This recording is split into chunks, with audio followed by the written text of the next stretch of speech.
you doing, Lindsay? We're good. How are you? I'm good. How is Cody Bass? Is he going to dress on Saturday? Yeah, he's going to dress. And I don't know, I really don't know yet. He's getting a lot better, but he couldn't play today, but, we got quite a bit of time till Saturday night, so we'll see if he could be the backup. And in the meantime, Richie Harrington has taken a snap this season, so... Yeah, he's an experienced vet. He's ready to go. Been under the lights. Grant Anger going to be able to go? Maybe, maybe not a starter. He's not going to start, but he's going to maybe, again, he'll be like Cody. Maybe he could be the backup. So Derek goes and starts? Yeah.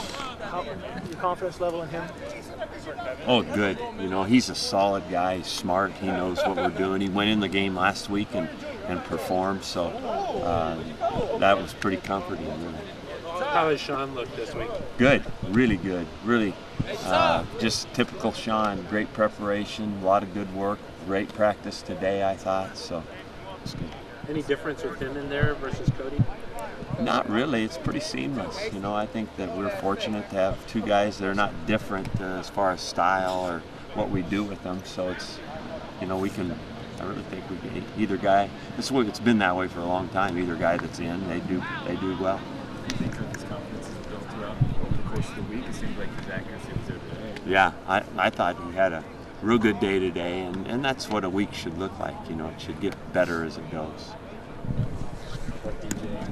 Yeah, I think DJ's going to be able to play, and that really covers those guys that were on the shelf for a bit. For Cal defensively, so they get Oregon probably the toughest test for the longest time. What do they do against you guys, against you? Well, I think that they are, they're well coached and they're talented.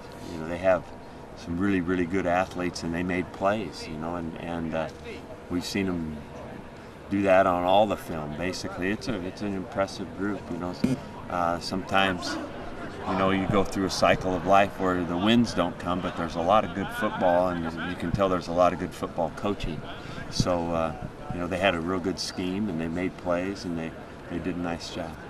And Wade, can you sort of empathize with what Coach Steph was going through, given what you've been able to experience from last year to this year? Well, when you're in it long enough, you empathize with the coaching profession. I mean, I have a lot of respect for this business, so I know how it goes. We've all anybody that's played or coached, particularly if at any period of time, there's a cycle of life.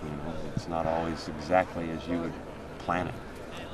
With Sean, the past couple of games that he started, kind of threw, the interceptions and stuff like that. Have you talked with him? Maybe don't press so hard, or do you expect an improvement maybe from him?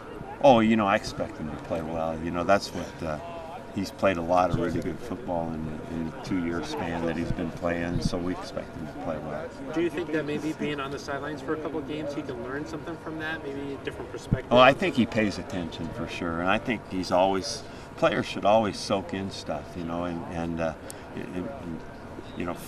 we have sometimes in practice, we got 100 guys out here and 22 of them are playing, so the other guys got to be doing something. They should be learning. And same thing goes with an example like that. Sean always talks about got to get in the film room, watch film. Yeah. What can he learn from the last couple games that he played from film? What are you and Langs pointing out to him? Well, a lot of it, what they do in the film room is they take our game plan and then watch the other team's defense and put those plays into the defense. And so he's deciding, okay, if we call this play and they're in this defense, where am I going with the football? It's all about helping them make quicker decisions. If they can recognize what the other team's doing, and then he can put our stuff into that look and say, okay, if they're doing this, I'm going to Marcus. If they're doing that, I'm going to Brandon.